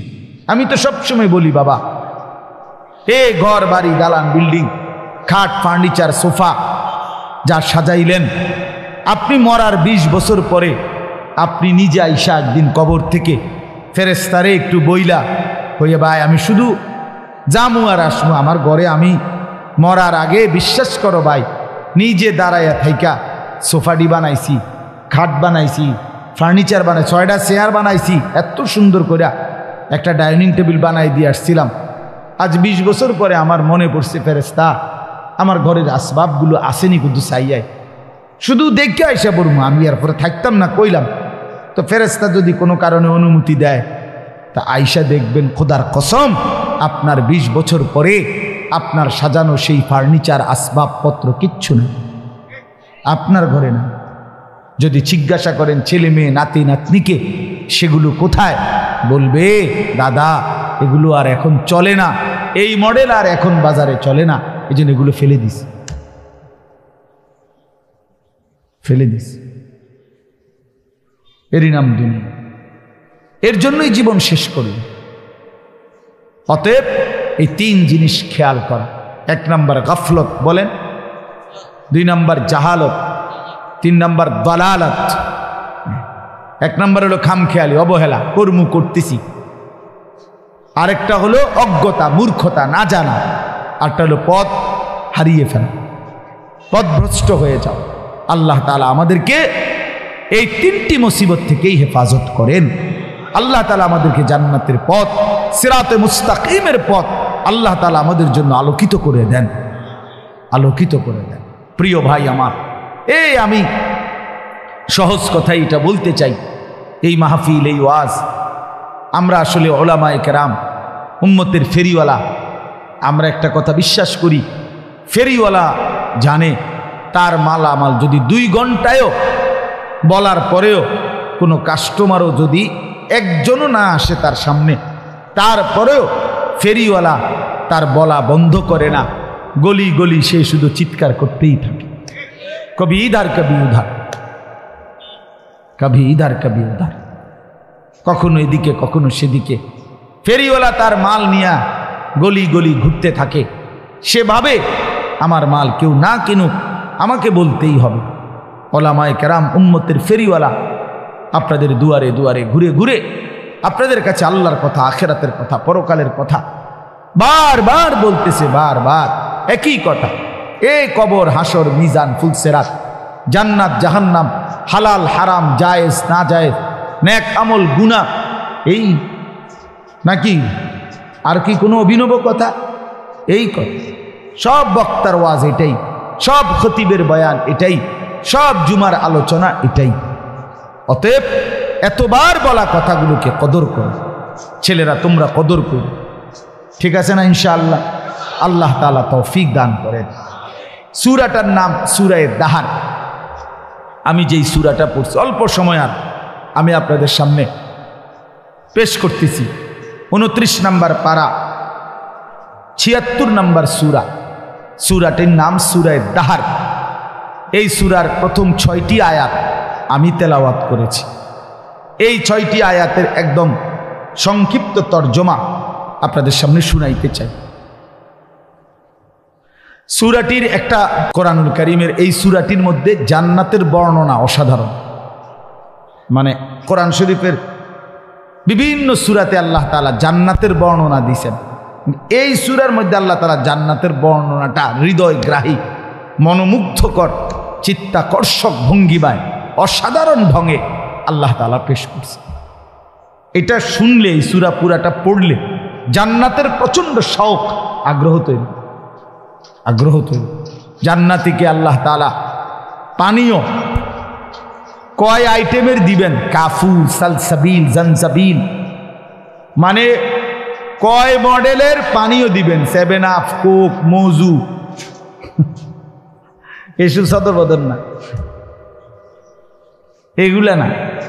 জান্নাতি শরাব, জান্নাতি শরাব, জান্নাতি পানীয় আল্লাহ তাআলা কয় আইটেমের দিবেন জান্নাতীকে, এইটার বর্ণনায় তো আপনি পাগল হয়ে যাবেন। এর বর্ণনা ভাত তরকারি পরে, বুঝেন নাই কথা? আপেল মালটা তো পরের কথা, পানীয়র আইটেম শুনলেই তো আপনি বেদিশ হয়ে যাবেন। করছে কি মানে, বলে কি মানে, এত সুন্দর। ইজা রাআইতা সাম্মা রাআইতা নাঈমান ওয়া মুলকান কাবীরা। আল্লাহ বলছে এই সূরার মধ্যে, আমার বান্দা যখন জান্নাত দেখবে তো বারবার ফিরে ফিরে দেখবে, ঘুরে ঘুরে দেখবে, বারবার চোখ দিয়ে তাকাবে, আরে এইটা কি, ওইটা কি, এটা তো সুন্দর, এটা দিয়ে আরো সুন্দর, এটা দিয়ে আরো সুন্দর। তো আমার বান্দা বারবার দেখে বুঝবে যে নেয়ামতে ভরা এক বিশাল সাম্রাজ্য আল্লাহ তাকে দান করছে। মুলকান কবীরা, মুলকে কবীর। হ্যাঁ প্রিয় ভাই আমার, তুমি যদি দুনিয়ার অন্য মানুষের কথা শুনে মজা পাও, আমরাও আল্লাহর কালাম শুনে বিশ্বাস করে আলহামদুলিল্লাহ মজা পাই, তৃপ্তি পাই।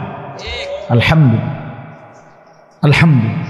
সর্বনিম্ন যে জান্নাতীকে আল্লাহ তাআলা জান্নাত দিবেন, একেবারে সবচেয়ে ছোট জান্নাত, সেটাই ফেরেশতাকে জিজ্ঞেস করবে ওই জান্নাতি বান্দা যে ফেরেশতা ভাই আমারটা কয় শতক? তো ধরেন 40 শতক, কি বলে 30 শতক, একটা ইউনিয়ন বরাবর। আল্লাহু আকবার। ফেরেশতা বলবে সবচেয়ে ছোট জান্নাত আপনাকেই দিছে, সবার শেষ আপনি জান্নাতে ঢুকলেন, আপনারটা 10 দুনিয়া বরাবর।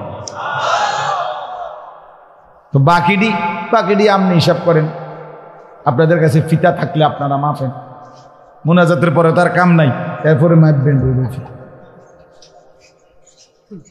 আল্লাহু আকবার। তো এই জন্য বললাম এই সূরার মধ্যে জান্নাতের বর্ণনা চমৎকার, অত্যন্ত সুন্দর বর্ণনা দিয়েছেন আল্লাহ তাআলা। রাসূলুল্লাহ সাল্লাল্লাহু আলাইহি সাল্লামের উপরে যখন এই সূরাটা নাজিল হয়েছে, তখন নবীজির সামনে কয়েকজন সাহাবী ছিলেন। এই সাহাবীদের মধ্যে একজন সাহাবী ছিলেন কালো রঙের, প্রচণ্ড কালো রঙের সাহাবী সামনে ছিল। উনি সহজ সরল সাদা সিধে সাহাবী ছিলেন, আল্লাহকে ভালোবাসতেন, আখিরাতকে ভালোবাসতেন, নবীজিকে ভালোবাসতেন। তো নবীজির উপরে জিবরাইল যখন এই সূরাটা নাজিল করছে, নাজিল করে যখন চলে গেছে, আল্লাহ নবী সাল্লাল্লাহু আলাইহি সাল্লাম সাহাবীদের সামনে, এই যে কয়েকজন ছিল সামনে, ওনাদের সামনে এই সূরাটা তেলাওয়াত করছে। এই সূরাটা তেলাওয়াত করছে, আর এই জান্নাতের এই অসাধারণ বর্ণনা শুনে এই সামনের যেই সাহাবীটা রজুলুন আসওয়াদ, কালো রঙের সাহাবী ছিলেন, এই সাহাবী তাফসীরের মধ্যে লিখছে জাফারা জাফরাতান, একটা জোরে চিৎকার দিছে, এক চিৎকারে ওই সাহাবী এখানেই জান্নাতের আগ্রহে ইন্তেকাল করে ফেলছে। রাসূলুল্লাহ সাল্লাল্লাহু আলাইহি সাল্লাম তখন বললেন কাদ আখরাজা নাফসা সাহিবিকুম আশ-শাওকু ইলাল জান্নাহ, তোমাদের বন্ধু, তোমাদের সাথী জান্নাতের শৌক আগ্রহে জান দিয়ে দিল, জীবন দিয়ে। এই ছিল সাহাবায়ে কেরাম, যাদের কলিজার ভিতরে 24 ঘন্টা জান্নাতের তামান্না থাকতো, জাহান্নামের ভয় থাকতো, আল্লাহ তাআলার মহব্বত থাকতো। আল্লাহর জন্য জীবন দেওয়া, রাসূলুল্লাহ সাল্লাল্লাহু আলাইহি ওয়াসাল্লামের মহব্বতে জীবন দেওয়া যাদের জীবনের স্বপ্ন ছিল। নিকাল যায় দম তেরে কদমোं के नीचे यही दिल की हसरत यही दिल की आरज़ू है। প্রিয়তমের কদমের নিচে জীবন দিয়ে দেওয়া, এটাই দিলের তামান্না। আল্লাহ এবং তার রাসূলের ভালোবাসায়, আখিরাত আর পরকালের স্বপ্নে আশায় সাহাবায়ে কেরাম প্রতিনিয়ত জীবন দিয়ে। আমরা বহু হাদিসে পড়ছি, তারিখে পড়ছি, সাহাবায়ে কেরাম যখন আল্লাহর জন্য যুদ্ধের ময়দানে শহীদ হইতেন, রক্ত ঝরত, আল্লাহর জন্য জীবন দিতেন, তো শেষ মুহূর্তে সাহাবীরা বলতেন ফুস্তু ওয়া রব্বিল কাবা, কাবার রবের কসম আমি সফল হয়ে গেলাম। ফুস্তু, আমি কামিয়াব, আমি কামিয়াব। পৃথিবীবাসী মনে করেছো আমি হেরে গেছি, আমি পরাজিত, পৃথিবীবাসী মনে করছো আমি আমারে মেরে ফেলছো, না না, আমি কামিয়াব হয়ে গেলাম। এজন্য ফিলিস্তিনের মুজাহিদ ব্যর্থ না, কামিয়াব। গাজার মুজাহিদ ব্যর্থ নয়, কামিয়াব, কামিয়াব। প্রতিদিন রক্ত ঝরছে মোমেনের, তো তারা যেন নিজের রক্তের বিনিময়ে জান্নাত কিনে নিচ্ছে, জান্নাত গ্রহণ করছে। যুবক ভাই, তোমাদের কাছে আমার একটা অনুরোধ আছে। এতগুলো ছেলে তোমরা মাশাআল্লাহ, তোমাদের কাছে আমার একটা অনুরোধ ভাই, আমার এই কথাটা মনোযোগ দিয়ে শুনো। প্রতিদিন ফিলিস্তিনের মুসলমানের রক্তে এই জমিন ভাইসা গেছে। কি পরিমাণ নারী পুরুষ, এতিম বাচ্চা অসহায়ের মতো, ভিখারির মতো ঘুরছে, ঘর নাই, বাড়ি নাই, খাদ্য নাই, খাবার নাই, রক্তে লাল হয়ে গেছে মুজাহিদিনদের রক্তে। হামাসের একজন মুজাহিদও দাঁড়াইতে পারে না ঠিক মতো, দাঁড়াইলেই বেঈমান প্রতিটা সর্দারকে হত্যা করছে, শহীদ করছে। তাহলে এত রক্ত, এত শাহাদাত প্রতিনিয়ত দেখতে চাইলে দেখো তুমি ভাইয়া, এই অবস্থায় একজন যুবক তুমি দিনভর রাতভর নারী ছবি, অশ্লীলতা, মোবাইলে নর্তকীর দৃশ্য, একটা সেজদাও দিলা না, এক ফোঁটা চোখের পানিও ফেললা না, দিনটা রাতটা আল্লাহর নাফরমানি আর অশ্লীলতার বেহায়াপনার মধ্যেই কাটাইয়া দিলা। আর তোমার মুসলমান বাবা, ভাই, বোন এইভাবে রক্তে ভাইসা গেছে। আমার বন্ধু, এটা ইনসাফ হইতে পারে না, এটা কোনো বিবেকবানের কাজ হইতে পারে না। এত রক্ত যদি তোমার কলিজার মধ্যে কিছু না আনে, এত শাহাদাতের খুনও যদি তোমার বিবেকের মধ্যে একটু অনুভূতি না জাগায়, আর কখন হবে? আর কখন? আহা, কে বুঝাবে এই ছেলেদের? মুসলমানের ছেলেরা নামাজি পড়েন, নামাজি, সারা রাত শহরে বন্দরে মহাসড়কে, সারা রাত বাংলাদেশের নতুন ফ্যাশন দামি মোটর সাইকেল। বাংলাদেশে এখন প্রাইভেট কারের চাইতেও দামি মোটর সাইকেল, কথা বুঝেন নাই? স্বাভাবিক প্রাইভেট কারের চাইতেও দামি মোটর সাইকেল আছে। এই মোটর সাইকেল নিয়া যুবতী মেয়ে নিয়া, কার মেয়ে কার ছেলে কে জানে, নিয়া শহরে বন্দরে মহাসড়কে সারা রাত ঘুরে। ঢাকা থেকে কক্সবাজার, কক্সবাজার থেকে ঢাকা, ঢাকা থেকে পদ্মার পার, পদ্মার পার থেকে ঢাকা, এই চলছে। কে মা কে বাবা, কার ছেলে কার মেয়ে, কোথায় রাত কাটায়, কোথায় দিন কাটায়। জিনা, ব্যভিচার, অসভ্যতা, অস্থিরতা, নোংরামি। এই আমার অসংখ্য ছেলে। আপনারা যারা বাবা, আপনারা জানেন না, আমি জানি। ছেলেদের প্রতিটা নড়াচড়ার খবর রাখি আমি প্রতিনিয়ত। এই মোবাইলের মাধ্যমে বর্তমানে লক্ষ লক্ষ ছেলে বাংলাদেশের প্রতিদিন প্রতি রাতে এই মোবাইলে অনলাইনে জুয়া খেলে, জুয়া খেলে। এই জুয়ারি বাবার সব শেষ করে দিছে, পরিবারকে ফকির বানায় দিছে। এই সেদিন হুজুর উত্তরবঙ্গ থেকে এক ছেলে আমার কাছে আসছে, আইসা জড়াই ধরে এমন কান্দা। আমি বললাম কি হয়েছে বাপ? কও হুজুর আমার বাবার ফার্নিচারের দোকান ছিল, 2.5 লক্ষ টাকা বাবার ফার্নিচারের দোকানের টাকাটা পুঁজি চুরি করে নিয়ে নিছি, নিয়া অনলাইনে মোবাইলে জুয়া খেলতে গিয়ে টাকাটা শেষ। এখন বাপেও ফকির, আমিও ফকির, বাবাও পথে বসে গেছে, আমিও পথে। আমি এখন কি করব? এই পরিমাণ ওই কোথাকার ক্রিকেট খেলোয়াড়, কোথায় ফুটবল খেলোয়াড় খেলে, আর এই বেঈমানে এখানে বৈশা ওই খেলোয়াড়ের জন্য জুয়া ধরে, বাজি, বুঝলেন? এই বলে ছক্কা মারবে, এটাতে 6 মারবে, এটার উপরে বেট 2000 4000 টাকা জুয়া খেলে, অনলাইনে জুয়া। বর্তমানে এমনি জুয়ার চাইতে মোবাইলের জুয়া জনপ্রিয়। আল্লাহ আমাদের সন্তানদেরকে ফিরবার তৌফিক দান করে। অসংখ্য মা বাপ জানেই না এটা যে পয়সা, তার ছেলেটা পয়সা গন্ধ ছুটে গেছে, বাপ মা জানে। এই অসভ্য যে চরিত্রহীন হইয়া কিচ্ছু নাই ভিতরে, তার জানেন, জানেন। চেহারা দেখতেই তো বোঝা যায়, চোখ ভিতরে ঢুকা গেছে, সাফা ভাঙ্গা গেছে, কোমরে গোশত নাই। কেন এমন হইল? আরে অসভ্য, এমন হইল কেন? তো 16 বছরের তাগড়া ছেলে, 18 বছরের তাগড়া ছেলে, তোমারে দেখলে এরকম অসুস্থ ব্যায়াম মনে হয় কেন? ওই যে নারী ছবি, জিনা ব্যভিচারের দৃশ্য, নিজের হাতকে নাপাক ব্যবহার, আর কি? শরীর নাপাক, কাপড় নাপাক, পোশাক নাপাক। আল্লাহ হেফাজত করেন। আমি আসলে আপনারা বয়স্ক, আমার উস্তাদ সামনে, এরপরেও আমি শুধু যুবকদের ভালোবাসায়, এটা আবার একটা আলাদা মিশন, আলাদা ফিকির, এই জন্য আমি বললাম মুসলমানের ছেলেগুলো ইনশাআল্লাহ ফিরে আসলে আগামী দিনে ইসলামের পতাকা এদের দ্বারাই উড়বে ইনশাআল্লাহ। ইনশাআল্লাহ এই ছেলেরাই একদিন অচিরেই ইমাম মাহাদির পক্ষে আর লড়বে ইনশাআল্লাহ। মনে রাখো যুবক, তুমি হয়তো কাজে লাগলা না, কিন্তু ইনশাআল্লাহ মুসলমানের অগণিত যুবক রেডি হচ্ছে আগামী দিনে জান বাজি রাখবে ইনশাআল্লাহ। দেখো বললাম, দেখো।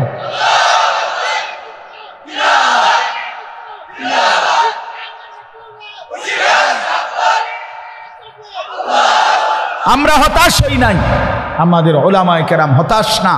আমরা বলে যাচ্ছি ইনশাআল্লাহ আপনার কোন সাগরেও যদি কেউ, মহাসাগরেও যদি কেউ এক পাশে পানির মধ্যে নিজের হাত দিয়ে এমনি নাড়া দেয়, যদিও মনে হয় যে এত বড় সাগরে আমি নাড়া কদ্দুর দিলে আর কি নড়বে পানি, না, পানি ঠিকই এক বিন্দু হইল নড়ছে, আমার চোখে ধরা খায় নাই, পানি ঠিকই নড়ছে।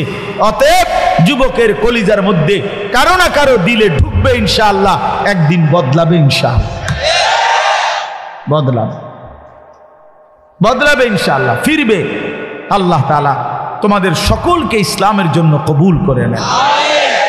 তো এই সাহাবীর আগ্রহের কথা বললাম, জীবন দিয়ে দিছি জান্নাতের আশা। এটাই সূরার তাফসীরের মধ্যে, তাফসীরের কিতাবে আছে।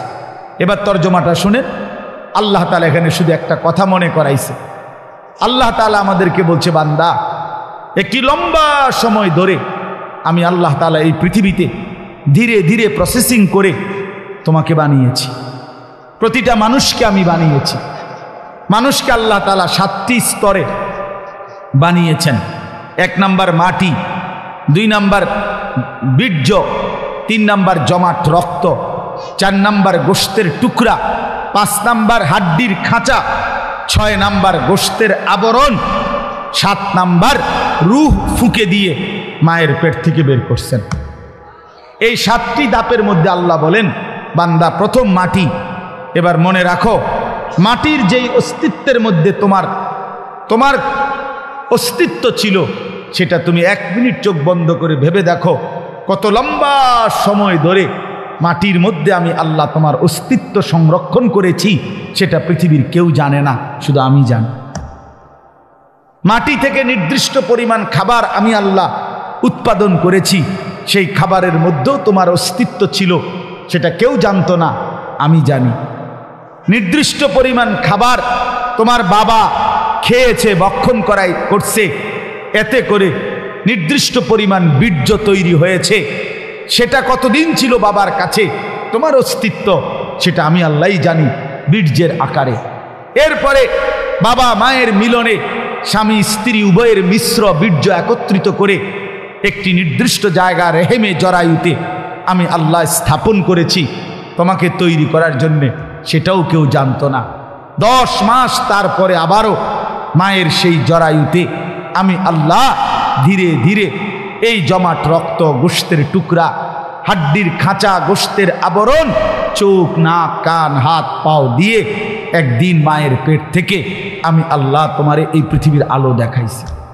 আল্লাহ বলে, বান্দা, বুঝে দেখো, হাল আতা আলাল ইনসানি হিনুম মিনাদ দাহর, যুগের পর যুগ মানুষের উপর দিয়ে এতটা লম্বা সময় পার হইছে, বান্দা, লাম ইয়াকুন শাইআম মাযকুরা, তোমার উল্লেখ করার মতো কোনো নাম, ঠিকানা, নিশানা, কোনো চিহ্ন, কোনো নথিপত্রে কোথাও তোমার কোনো আলোচনা ছিল না।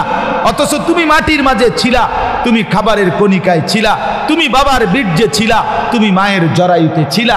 আমি জানতাম, আমি ধীরে ধীরে প্রসেসিং করে তোমার এই অবস্থায় এনেছি। পৃথিবীর কোনো কাগজে, পত্রে, আলোচনায় তোমার কোনো নাম নিশানা ছিল না।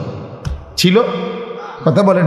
একজন উচ্চশিক্ষিত ব্যক্তিকে, যিনি কম্পিউটার, ইন্টারনেট, অনলাইন, গুগল এগুলো খুব বুঝে মনে করেন, ওনারে বলেন আগামী 30 বছর পরে কোন মাটির কণিকা থেকে কোন মানুষ তৈরি হবে এটা বলে দাও, পারবে কোথাও? গুগল সার্চ করলে এটা বের হবে না, কোথাও নাই। আল্লাহ বলেন ইন্না খালাকনাল ইনসানা মিন নুতফাতিন আমশাজ। এই নুতফাতিন আমশাজ মানে হলো স্বামী স্ত্রী উভয়ের বীর্য একত্র করে আমি আল্লাহ তাআলা জরায়ুর মধ্যে স্থাপন করে আমি আল্লাহই মানুষকে সৃষ্টি করেছি। সুবহান।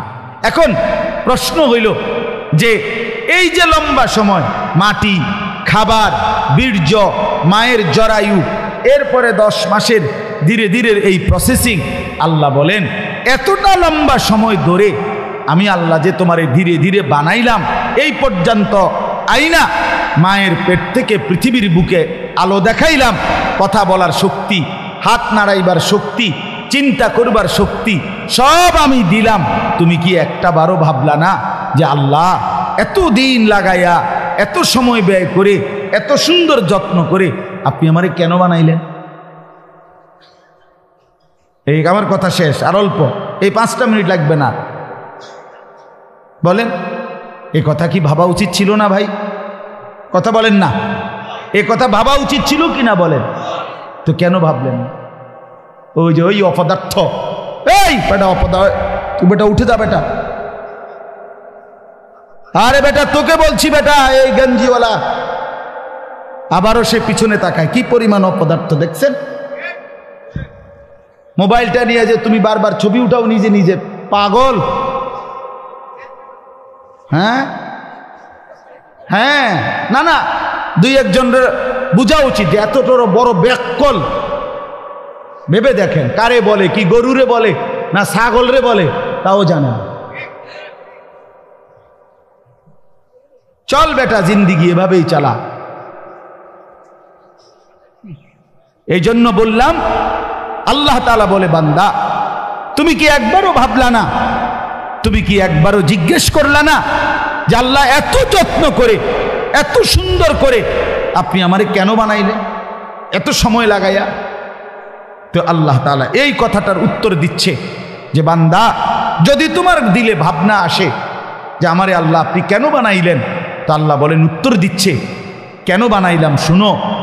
এই লম্বা সময় যুগের পর, এই সূরায়ে দাহার, দাহার মানে যুগ, যুগ যুগ ধরে লম্বা সময় পার করে আমি আল্লাহ মানুষকে সৃষ্টি করেছি কেন? নাবতালিহি, পরীক্ষা করার জন্য। কি করার জন্য বাপ? সবাই বলেন, আবার বলেন, আবার বলেন, আবার বলেন, পরীক্ষা করার। নাবতালিহি লিয়াবলুয়াকুম লিনাবলুয়াহুম ওয়ালা নাবলুয়ান্নাকুম ওয়া নাবলুকুম।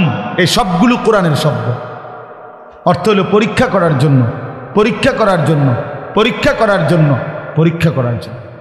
আল্লাহ বলছে বান্দা বানাইছি পরীক্ষা করার জন্য। এখন কি পরীক্ষা, কিসের পরীক্ষা করবেন মাওলা?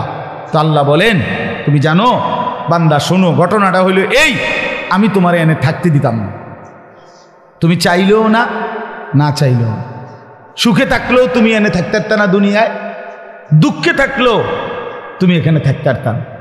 মূল ঘটনা হইল বান্দা আমি তোমারে অস্থায়ী এই দুনিয়ায় অনির্দিষ্ট কয়েকটা দিন তোমার জন্য রাখমু, পুরা টাইম স্থায়ীভাবে তোমারও থাকতে দিব না, দুনিয়ারও থাকতে দিব না, কিচ্ছু রে না দেবো না আমি, এটা দা চাইলেও না, না চাইলেও না।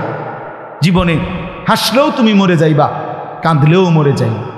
সুখের অট্টালিকা থেকেও মৃত্যু হয়, দুঃখের কুড়ে ঘর থেকেও মৃত্যু হয়, হয় না? হ্যাঁ, জীবনে যে কোনো দিন দুঃখ দেখে নাই সেও মরে যায়, জীবনে যে কোনো দিন সুখ দেখে নাই সেও মরে যায়। প্রিয় বন্ধু কেউ থাকবে না। আল্লাহ তাআলা বলে বান্দা এই মূল বিষয় হলো আমি তোমার জন্য একটা আসল বাড়ি বানাইছি, একটা স্থায়ী ঠিকানা আছে তোমার জন্য, সেটা হলো আখেরাত, সেটা হলো জান্নাত। আমি সেখানে তোমাকে থাকতে দেব, মূলত রাখবো। ওইখানে থাকার জন্য এখানে কয়টা দিন তুমি পরীক্ষা দিতে হবে, আর এই পরীক্ষায় দিয়ে আমি দেখব তুমি কি জান্নাতের সেই স্থায়ী ঠিকানায় থাকতে চাও কিনা। এখন আসেন, আপনি বুঝলেন যে আমারে আল্লাহ পরীক্ষার জন্য বানাইছেন, আর পরীক্ষার বিষয়বস্তু হলো আমি দুনিয়ার এই অল্প সময়ে জান্নাতে যেতে চাই কিনা, এই পরীক্ষা, ঠিক কিনা বলেন? এবার আমার প্রশ্ন হইল, মাওলা আপনি পরীক্ষায় পাশ করার জন্য, উত্তীর্ণ হওয়ার জন্য, জান্নাতে পৌঁছার জন্য আপনি আমারে কি কি ব্যবস্থাপনা দিলেন? বই কই, সিলেবাস কই, শিক্ষক কই, কাগজ কই, কলম কই, খাতাপত্র কই, এগুলো কই? কথা বুঝছেন? এগুলো দিতে হবে না, আমি পরীক্ষায় তো পাশ করতে হবে, তা আমার পরীক্ষার বিষয়বস্তু কই, কি কই, এগুলো কোন, এগুলো কি? তো আল্লাহ তাআলা বলেন, তিনটি ব্যবস্থাপনা আমি তোমাকে দিয়েছি, তুমি দেখো বুঝা। এক নাম্বার, ফাজআলনাহু সামিআম বাসীরা, আমি শুনবার জন্য কান দিয়েছি, দেখবার জন্য চোখ দিয়েছি। তাফসীরের মধ্যে লিখছে মূলত এই দুইটা অঙ্গ আল্লাহ মিসাল স্বরূপ, উদাহরণ স্বরূপ বলছে। অর্থ হইল তোমাকে মাথার চুল থেকে পায়ের নখ পর্যন্ত, বাহির এবং ভিতর এমন একটা শরীর আমি আল্লাহ দিয়েছি। আল্লাহ বলে, কসম বান্দা, যতগুলো হুকুম আমি করেছি, যতগুলো নিষেধ আমি করেছি, প্রতিটা হুকুম পালন করা, প্রতিটা নিষেধ বর্জন করার 100 ভাগ যোগ্যতা আমি আল্লাহ দিয়েই তোমার এই শরীরটা বানাইছি। এমন একটা হুকুম আমার নাই যেটা তুমি পারবা না, এটা নাই। এমন একটা নিষেধ নাই যেটা তুমি বাঁচতে পারবা না, এমন কোনো বিষয় আমি তোমার দেহের মধ্যে দেই নাই। কথা বুঝছেন? আমার কোমর বাঁকা হয়, এই জন্য রুকু করতে বলছি। আমার কোনুই, হাঁটু, কোমর সব কিছু ভাঙ্গা নিচের দিকে যাওয়া যায়, এই জন্যই সেজদা দিতে বলছি। যদি আমারে তাল গাছ বানাইয়া কইতো সেজদা দিতে, তাইলে না জুলুম হইতো? কথা বোঝেন নাই? তো আমার দেহে আল্লাহ তাআলা আল্লাহকে মানার যোগ্যতা দিয়েছেন কিনা? কথা বলেন না কেন? এই ইসলামী শরীয়তের একটা বিধান বলেন যেটা আমার দেহের সাথে মানানসই নয়, কি সেটা? নাই, এমন কোনো বিধান নাই। যিনি নারীর দিকে তাকাইছেন তো চোখ সামনে পড়ছে মহিলার দিকে। এখন যদি এমন হইতো একবার কোনো মহিলার দিকে নজর পড়লে আমার চোখ আর নিচের দিকে নামাইবার সিস্টেমে নাই, এমন চোখ নিচের দিকে নামানো যায়? তো যায় তো। আল্লাহ তাআলা যেটা নিষেধ করছেন, ভিন নারী দেখো না, তো সেটা মানার যোগ্যতা শরীরের মধ্যে দিছেন কিনা? এই সোজা কথা, এটি সারা রাত উদাহরণ দেওয়া যায়। যা আল্লাহ তাআলা হুকুম করছেন, যা নিষেধ করেছেন, তা মানার যোগ্যতা 100 ভাগ দেহের মধ্যে দিয়েছেন। কুল্লু মাউলুদিন ইউলাদু আলাল ফিতরা, ফিতরাতাল্লাহিল্লাতী ফাতারান নাসা আলাইহা। আল্লাহ বলেন, রাসূলও বলেন, মানব সন্তানকে আল্লাহকে মানার, দিন মানার যোগ্যতা দিয়ে আল্লাহ পৃথিবীতে ভূমিষ্ঠ করেছেন। তাহলে এই একটা। 2 নাম্বার, ইন্না হাদাইনাহুস সাবিলা, এখানে 2টা। আল্লাহ তাআলা বলেন, আরো 2টা জিনিস আমি তোমার সামনে দিছি। 1, তোমার শরীরে আমারে মানবার, পরীক্ষায় পাশ করবার যোগ্যতা দিছি। 2 নাম্বার, তোমারে বুঝাইয়া বলার জন্য জান্নাতের রাস্তা, হেদায়েতের রাস্তা, পরীক্ষায় পাশ করার রাস্তা বুঝাইয়া দেওয়ার জন্য যুগে যুগে আমি আল্লাহ নবী রসুল আর নবী রসুলের পরে ওলামায়ে কেরাম প্রত্যেক জামানায় আমি দিয়েছি তোমাকে জান্নাতের রাস্তা, উত্তীর্ণ হওয়ার রাস্তা বুঝাইয়া বলার জন্য। কাজেই এমন কোন যুগে হইছে তোমার, যেই যুগে আলেম ছিল না, তোমারে বুঝাইয়া বলা, হক না হক, হালাল হারাম, জায়েজ না জায়েজ বুঝাইয়া দেওয়ার মতো জমিনে কেউ নাই? এমন কখন? বলেন, কথা বলেন না কেন? তাইলে কি আল্লাহ তাআলা বলেন, এই দ্বিতীয় ব্যবস্থা হলো আমি আল্লাহ নবী রসুল এবং নবী রসুলের পরে ওলামায়ে কেরাম দিয়ে তোমার হেদায়েতের রাস্তা বুঝাইয়া দেওয়ার যাবতীয় ব্যবস্থা আমি করেছি। 3 নাম্বার, আমি তোমাকে বুঝবার জন্য সরাসরি আমার আসমানি কিতাবই তোমার সামনে রাখছি। এই যে ধরো, এটা নাও। তো আল্লাহ তাআলা বলেন, মানার যোগ্যতা দিছি শরীরে, বুঝাইয়া বলার জন্য নবী রসুল ওলামা দিয়েছি, বুঝবার জন্য কিতাব দিয়েছি। এবার সমস্যা কি করে বলেন ভাই? বুঝলে বলেন একজন ভাই যে এবার কি অসুবিধা? কথা বুঝছেন কিনা? এবার আল্লাহ বলেন ইম্মা শাকিরান ওয়া ইম্মা কাফুরা। এবার শুধু আমি দেখব, সব ব্যবস্থাপনা আমি দিয়েছি। বুঝাইয়া বলার জন্য ওলামা আছে, বুঝবার জন্য কিতাব আছে, মানবার যোগ্যতা শরীরের মধ্যে আছে। এবার আমি শুধু দেখব তুমি বান্দা আমার অনুগত নাকি অবাধ্য। ইম্মা, কি মিল কোরআনে, কি সুন্দর। ইম্মা শাকিরান ওয়া ইম্মা কাফুরা। এবার দেখব তুমি কৃতজ্ঞ না অকৃতজ্ঞ, অনুগত নাকি অবাধ্য। তো যদি প্রশ্ন করেন যে অবাধ্য হইলে কি করবেন, হ্যাঁ, আর অনুগত হইলে কি করবেন, আল্লাহ বলে শুনো, ইন্না আতাদনা লিল কাফিরিনা, সমস্ত নাফরমান অবাধ্য বেঈমানের জন্য আমি আল্লাহ পাপীর জন্য আখিরাতে 3টা জিনিস রাখছি। 1 নাম্বার সালাসিলা, আগুনের শিকল 70 হাত লম্বা, 70 জিরাআন ফাসলুকুহু, 70 হাত লম্বা আগুনের শিকল দিয়া তোমারে বেঈমান ফেরেশতা আমার তোরে বাঁধবে। 1 নাম্বার। 2 নাম্বার ওয়া আগলালা, তোর গলায় বেড়ির মতো বান দিবে। এটা এরকম, আমি আপনাকে দেখাইলে বুঝবেন। সূরা ইয়াসিনের মধ্যে আছে ইন্না জাআলনা ফি আনাকিহিম আগলালান ফাহিয়া ইলাল আদকানি ফাহুম মুকমাহুন। এইটা আল্লাহ বলছেন প্রত্যেক পাপী নাফরমান, এই বেনামাজি সন্তান মনে রাখো, হারামখোর, সুদখোর, ঘুষখোর, কিস্তিওয়ালা মনে রাখো, বেপর্দা মহিলারে বইল যে প্রত্যেকটা পাপী নাফরমানকে হাসরের ময়দানে ফেরেশতারা এই 2 হাত ঘাড়ের পিছনে দিয়া, এইভাবে দিয়া, এই থুতনির নিচে এই 2 হাতের এই অংশ দিয়ে এইভাবে বান দিয়ে রাখে, এইভাবে, দেখছেন? এইটাই হলো এই সূরা ইয়াসিনের এই কথার অর্থ। ইন্না জাআলনা ফি আনাকিহিম আগলালান ফাহিয়া ইলাল আদকানি ফাহুম মুকমাহুন। অর্থাৎ এইভাবে যখন ফেরেশতা বান দিবে, খোদার কসম বেঈমান আর কোনোদিন 1 সেকেন্ডের জন্য চোখটা আর মাটির দিকে নামাইতে পারবে না। এভাবে দিয়ে রাখলে হেটা নামাইব কেমন? এই আল্লাহ বলেন 1 নাম্বার আগুনের শিকল রাখছি তোর জন্য, আগলালান, বেড়ির মতো বেঁধে দিবে, ওয়া সাঈরা, আর জাহান্নামের আগুন রেখেছি। এবার অনুগত হলে পুরস্কার কি? এই পুরস্কার আল্লাহ বলেন ইন্নাল আবরারা ইয়াশরাবুনা মিন কাসিন কানা মিজাজুহা কাফুরা আইনান ইয়াশরাবু বিহা ইবাদুল্লাহ। আল্লাহ তাআলা বলেন প্রথম হইল পুরস্কার কি? অনুগত হইলে আল্লাহ বলে প্রথম পানি দিয়ে শুরু করি। বুঝেন নাই কথা? প্রথম কি দিয়ে শুরু করি? পানি দিয়ে, পানীয় দিয়ে শুরু করি। আল্লাহ বলেন আমার অনুগত বান্দাকে পান করানো হবে এমন পাত্রের পানীয়, যেই পাত্রের প্রত্যেক পানির সাথে আমি আল্লাহর জান্নাতে একটা ঝর্ণা আছে, স্পেশাল ঝর্ণা, যেটার নাম হচ্ছে কাফুর।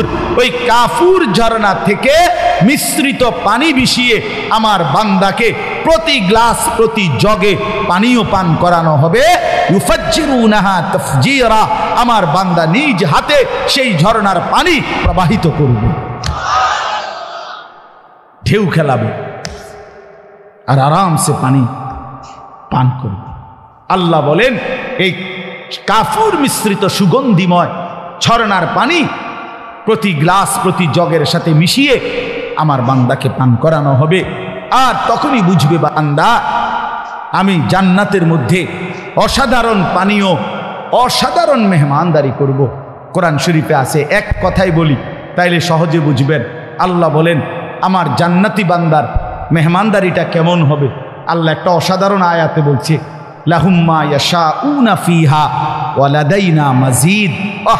আল্লাহ বলে আমার বান্দা জান্নাতে যা চাইবে তাই পাবে, তা তো দেয়া হবেই, তবে বান্দায় আমার সিনেই কয়ডা, বলবেই কয়ডা, এইতে সিনেই কি সে বলা শেষ করলে আমি আল্লাহ এবার আমার কাছে আরো অসংখ্য কোটি কোটি নিয়ামত আছে, এবার সেগুলো আমি তাকে দেব। লাহুম মা ইয়ানিনা। হ্যাঁ, এক সাহাবী তারিখের মধ্যে আছে, এক যুদ্ধের ময়দানে শাহজাদি ওই সম্রাটের মেয়ে খ্রিস্টান, উনি গনিমতের মাল হিসাবে উনার বন্টনে পাইছে। তো শাহজাদির বোনেরা ভাইয়েরা উনার কাছে কিনতে চাইছে এই সাহাবীর কাছ থেকে যে আমাদের বোনকে আমরা, তোমার সর্বোচ্চ দাম তুমি বলো, ওই মূল্য তোমারে দিয়ে আমাদের বোনকে আমরা কিনে নিব। তখন তিনি বলছেন আমারে 100 দিরহাম দাও। তখন 100 দিরহাম তারা দিয়ে বোনকে নিয়ে গেছে। তো অন্যান্যরা বলছে হায় তুমি এই সামান্য দাম চাইলা, মাত্র 100 টাকায় বেচা লাইলা, হ্যাঁ তুমি তো আরো অনেক দাম বলতে পারতা। তো ওই সাহাবী বলেন আল্লাহর কসম এর চাইতে বেশি কোনো সংখ্যা আছে আমার এটা জানাই না। সাহাবায়ে কেরাম এতটা সাদাসিধে দুনিয়া কাটাইছেন, এতটা সাদাসিধে। তো এই জন্য বললাম আল্লাহ তাআলা বলেন বান্দা বান্দা যা চাইবে তা তো দেবই, আমি আল্লাহ নিজের থেকে অগণিত দেব, অগণিত দেব। এই জন্য প্রিয় ভাই রাত গভীরে এই আজকে আমার এতটুকুই কথা, আমরা প্রত্যেকে ইনশাআল্লাহ নিজের জীবনের কদর করি। আল্লাহ তাআলা আমাদের শরীরে আল্লাহকে মানার যোগ্যতা দিয়েছেন, ফজরের নামাজ পড়ার যোগ্যতা আমাদের শরীরে আছে তো ভাই, জোহর আসর পড়ার যোগ্যতা আছে তো আমাদের। আচ্ছা, হালাল হারাম জায়েজ না জায়েজ একটা বিষয় আল্লাহ জুলুম করে নাই, জুলুম করে নাই। ইন্নাল্লাহা লা ইয়াজলিমু মিসকালা যাররা, এক বিন্দু জুলুম আল্লাহ করে না। অতএব দয়া করে আমি অনুরোধ করিলাম আমার বাবা আপনারা যারা আছেন মাঝ বয়সী বাবা, হায়াতের শেষ সময়টা কাজে লাগান, নিজেদের স্ত্রী কন্যাদেরকে বলেন দিন মানতে। নওজোয়ান ছেলে তোমাদের কাছে আবারও বলছি ভাই, মোবাইলের এই নেশা, নারীর নেশা, মদের নেশা, জুয়ার নেশা ছেড়ে দাও বাপ, দেখবা দুনিয়াটাও অনেক সুন্দর হবে, আখেরাতটাও অনেক সুন্দর হবে। আল্লাহ তাআলা 10 দিন ব্যাপী তাফসীরুল কোরআন মাহফিলকে কবুল করে নেন। যত উলামায়ে কেরাম যত নসিহত করেছেন করবেন, আল্লাহ তাআলা সকলের কথায় সকল মানুষকে আল্লাহর বান্দাদেরকে আমল করার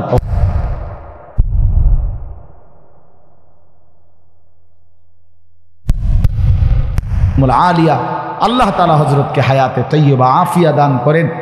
আমার মাদ্রাসা দারুল আরকাম, আমি তো ছোটবেলায় এই মাদ্রাসারই ছাত্র, হুজুর আমারে ওই মাদ্রাসায় হুজুরেই প্রথম আমারে আনছেন। তা আমার সেই মাদ্রাসা আল্লাহ তাআলা কবুল করেন। যত উস্তাদ আসাতেজাদের কাছে পড়ছি আল্লাহ তাআলা সকলকে উত্তম বিনিময় দান করেন। আপনাদের জন্য আমি দোয়া করি, আপনারা আমার জন্য দোয়া করবেন। আল্লাহ আমাদের সবাইকে ভালো রাখেন, ঈমান আমলের সাথে বাঁচার তৌফিক দান করেন।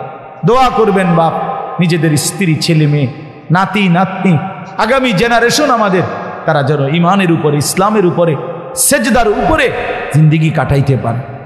বলে না আমি, এটা দরকার, এটা দরকার। যে পরিমাণ গুনার সাজ সরঞ্জাম চারিদিকে বাপ, বড় বেশি ভয় হয়, খুব ভয় হয়, খুব ভয় হয়। ঘরকে ঘর, ছোট ছোট বাচ্চার হাতে মোবাইল, ছোট ছোট বাচ্চা সারাদিন মোবাইল টিপে। ওরে বাঁচাবে কে? ওরে বাঁচাবে কে? ওরে ফিরাবে কে?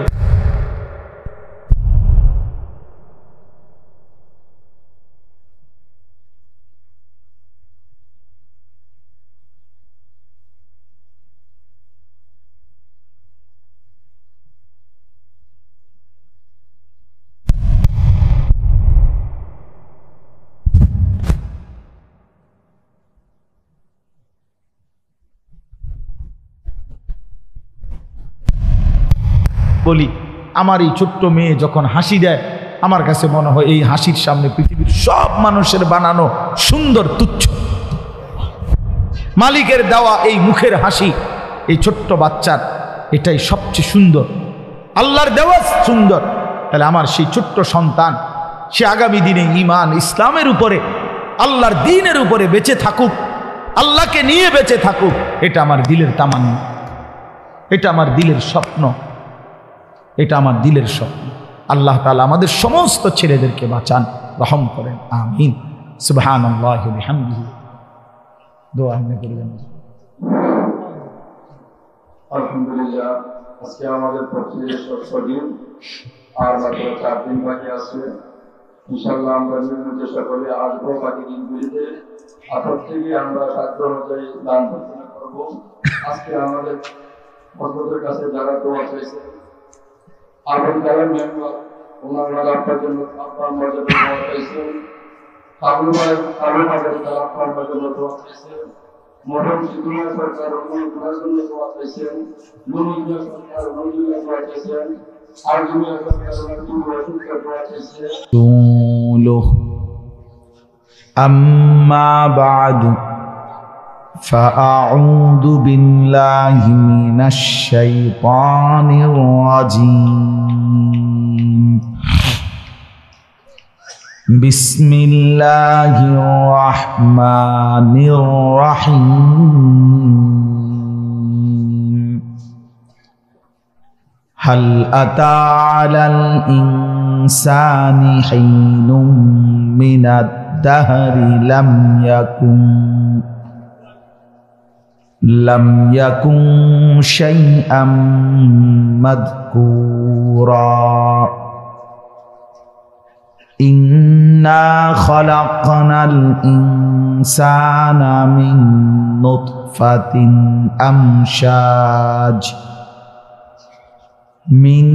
نطفة أمشاج نبتليه فجعلناه سميعا بصيرا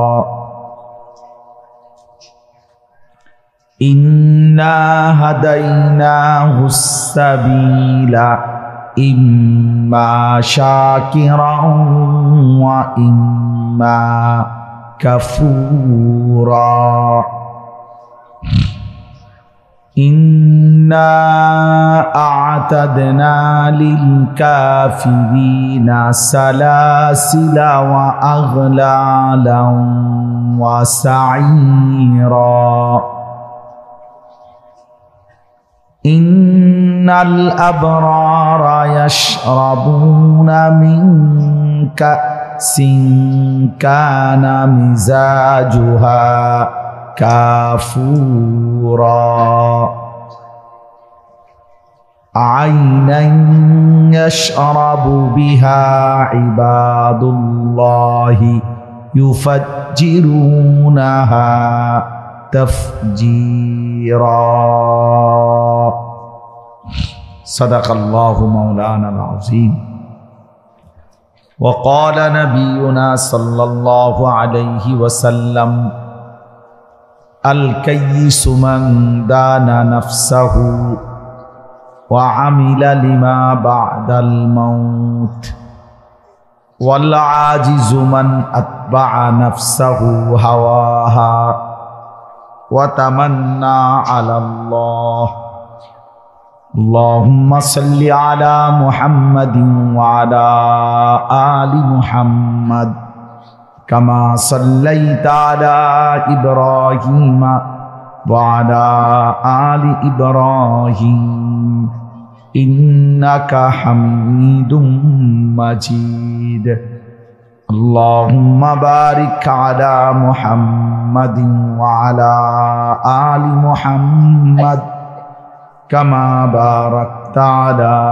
إبراهيم وعلى آل إبراهيم إنك حميد مجيد سبحانك لا علم لنا إلا ما علمتنا إنك أنت العليم الحكيم الحمد لله আল্লাহ পাক রব্বুল ইজ্জত জুল জালাল ওয়াল ইকরামের ফজল কারাম রব্বুল আলামিনের অপরিসীম ইহসান মেহেরবানি দয়া আল্লাহ তাআলা আমাদেরকে আজ 22 নভেম্বর 2024 রোজ শুক্রবার বিবারিয়া সদর ঘাটুরা মিলন বাজার এলাকাবাসীর উদ্যোগে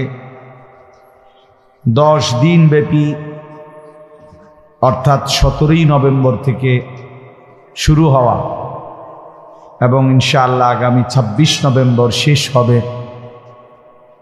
এই 10 দিন ব্যাপী ঐতিহাসিক পবিত্র 17তম তাফসীরুল কোরআন মাহফিলের আজকের এই 6ষ্ঠ দিনে 6তম দিনে আল্লাহ তাআলা আমাদেরকে আসবার বসবার আল্লাহর জন্যই জমা হওয়ার তৌফিক দান করেছেন।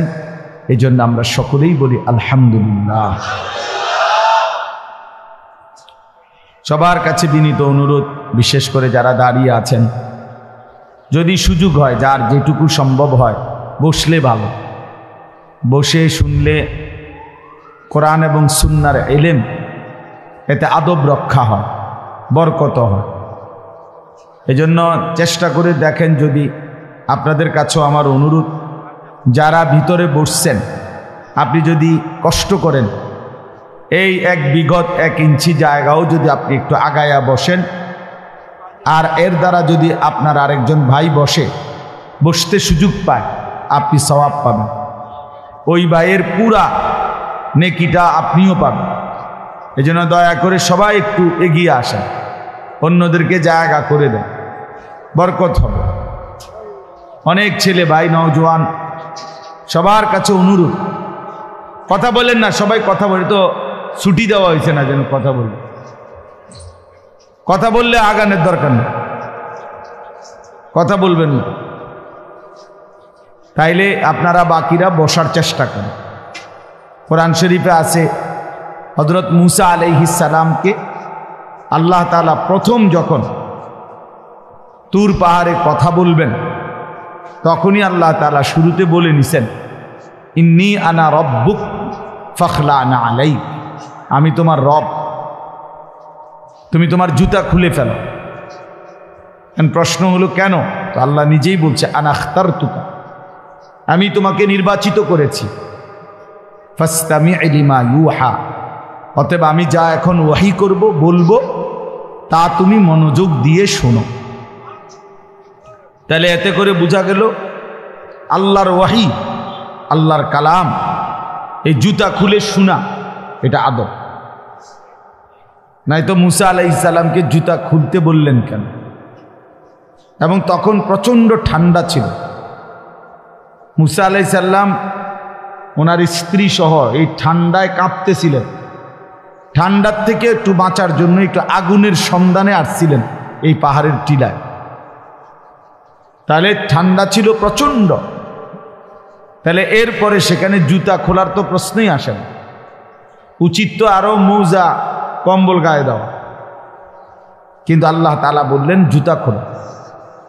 তার মানে আল্লাহর কথা, আল্লাহর ওয়াহি, এটা জুতা খুলে শোনা আদব। তো কোরআনুল কারীম আল্লাহ তাআলার ওয়াহি কিনা? বলেন না, আল্লাহর কালাম কিনা? হযরত জিবরাইল আলাইহিস সালাম 23 বছরে নবী সাল্লাল্লাহু আলাইহি সাল্লামের উপরে কোরআন নাজিল করতেন। আবার এমনি তো অন্যান্য কথাবার্তা বলার জন্য আল্লাহর পক্ষ থেকে আসতেন।